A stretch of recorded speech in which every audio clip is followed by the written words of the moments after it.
জানো তো বরাবরই আমার ছোট থেকে একটাই ইচ্ছা ছিল আমি পাহাড়ে যাব। হ্যাঁ, আমার সেই স্বপ্ন পূরণ হয়েছে ঠিকই, কিন্তু এই পাহাড়ে এসে আমার মন ভালোর সাথে সাথে আমি কিছু দুঃখও সাথে করে হয়তো বাড়ি নিয়ে যাব। কিন্তু দেখো, মানুষের সময়ের সাথে সাথে অনেক কিছু পরিবর্তন হয়, অনেকটা ম্যাচিওর হয়ে যায়, অনেক কিছু বুঝতে শিখে যায়। আমার সেই আমিটা হয়তো ছোটোবেলায় যেরকম ছিলাম সেটা হয়তো আর এই বয়সে এসে আমি আর সেরকম নেই।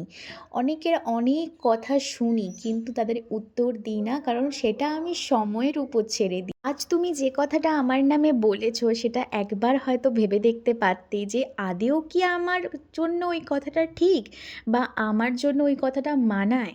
তাই বলার আগে না সবসময় বাবা মা বলতো 10 বার ভাবতে।